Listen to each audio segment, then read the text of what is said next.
Welcome to Participatory Revolution. I've put this event on because I think there's emerging trends going on which we're all starting to be impacted by, but I really want to just highlight what's going on so that we can shape it, and I'll just go through what I'm seeing. So, the rise of participatory systems, and we'll go into that a bit more today. What is the participatory revolution? And why participation is the new consumption. So just a little bit of background. When I was 19, I was diagnosed with ADD, and I was given the pills and said, you can focus now. But I just looked at the world and said, do I really want to be a part of that when I just feel like we're just spending too much time working for jobs that we're not really happy with, and buying things that we don't really need, and trying to impress people who may not be authentic, and just carrying this burden of debt. And I've been on this journey to really find out what another kind of meaning is, and what else really matters to us in this life. And while that's been going on, I think globally we've been going through a lot of changes, both economically, politically, environmentally, and I think, yes, we're always going through changes. The world is always changing. But I think what's really different now is it's changing in a way that we're really asking for a new, different way of thinking, a different way of doing things, and a different way of driving forward progress. Technologically, this is something that we've been in awe of, that we could do and send somebody to the moon. And I hear a lot in innovation spaces, we're not doing anything like this anymore. We aren't driving innovation in that kind of a way for something that humanity can hold in awe. I think this is probably a symbol of the direction that we've gone to. Our smartphones hold more information than President Bill Clinton had access to 15 years ago. And for the power that each of us now have because of that tool, I think it's pretty phenomenal, and maybe we take it for granted because it's just such a part of our lives. So the rise of participatory systems, I think it's coming from us being so interconnected. It's coming up from us, as I said, from being super informed, and from that we're also interconnected through our social networks. We're sharing, we're communicating, we're connecting with each other, we're building whole new communities, both online and offline. The next evolution of this is participatory social systems. And I just want to say that this whole thing isn't just about media, it is an enabler and it is one major part. But I think it's also about the social systems that we can actually create that can drive change. So participatory revolution, this isn't just something that I've plucked out of the air.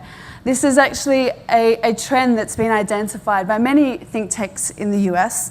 This is just one that's identified it, and they're saying that, especially in the developing world, where access to health, education, rising middle class, communication is driving people to have that individual empowerment.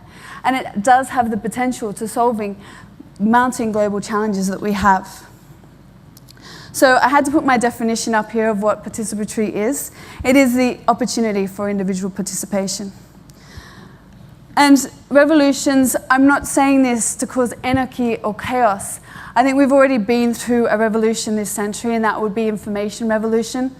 The music industry is a really prime example of one that's been shaken by changes technologically. And it's only now that we're starting to see the independent artists really taking advantage of the tools that are available to them, and record labels not playing such a significant role in that. People don't have to wait for the record label, they can go and do it themselves. So, as we'll see today, this change is affecting every part of society, and I've chosen speakers that I know both locally and globally are having an impact in these areas.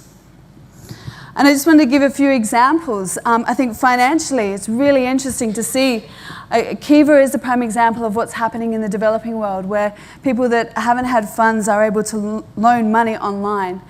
And then moving to Possible, which is enabling so many artists who never before would have been able to create what they wanted to, being able to build and use community to really create and have artwork.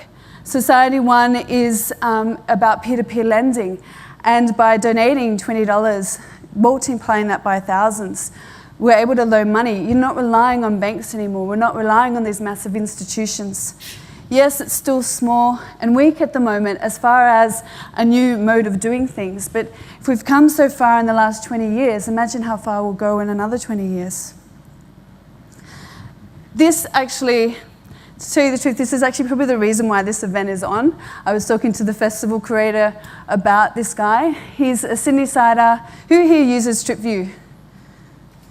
So quite a few of you. So this came about because he did a hack weekend, a Gov hack weekend in Sydney with PwC. He hacked up the City Rail and state government sites, all their data, and he got it going. When it started, City Rail actually jumped in and said it was illegal and asked him to shut it down. The Premier, Nathan Rees, at the time, obviously, he heard that this happened and actually stepped in and said, no, this is actually a really good idea and a really good opportunity.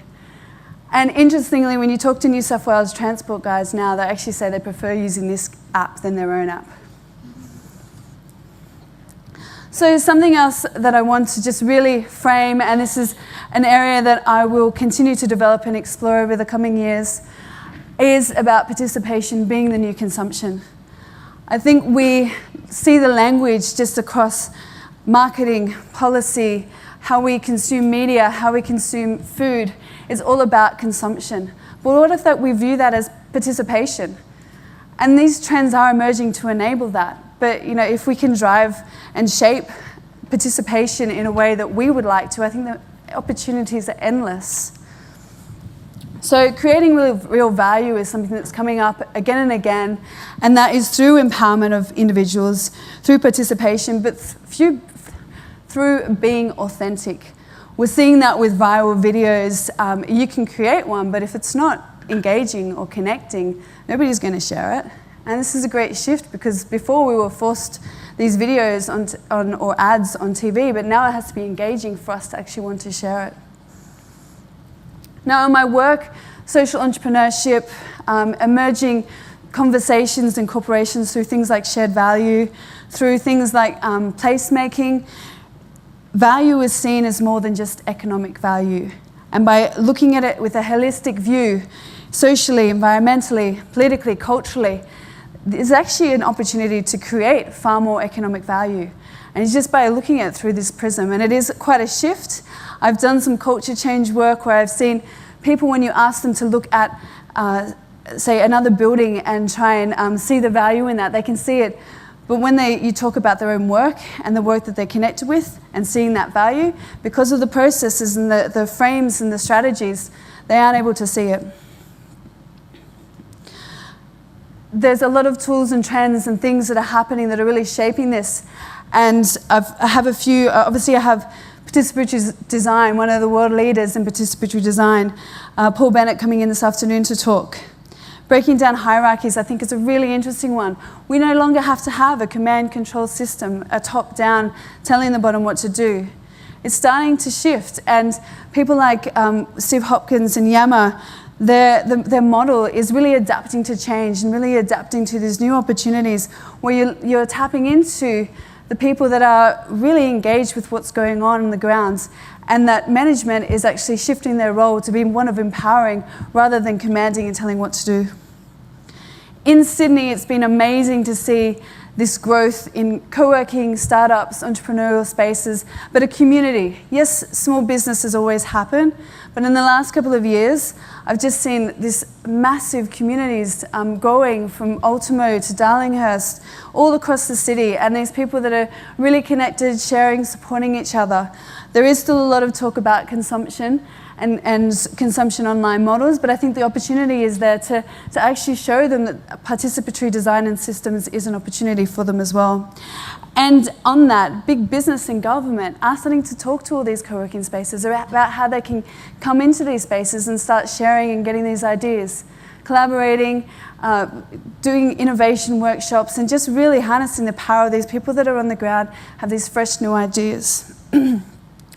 And I want to say this is an era of creativity. So we've had an era of just creating an industrial era, just creating duplicates of stuff. Now the opportunity is for it to be about us being creative. And these systems are allowing that and encouraging that, and innovation and creativity could become just a common part of our language and dialogue as far as society is concerned.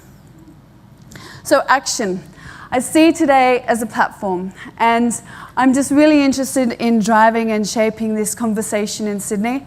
And I wanted to bring you together to just start this conversation, show you what the opportunities are, show you what's working, and see how we can continue driving this in Sydney.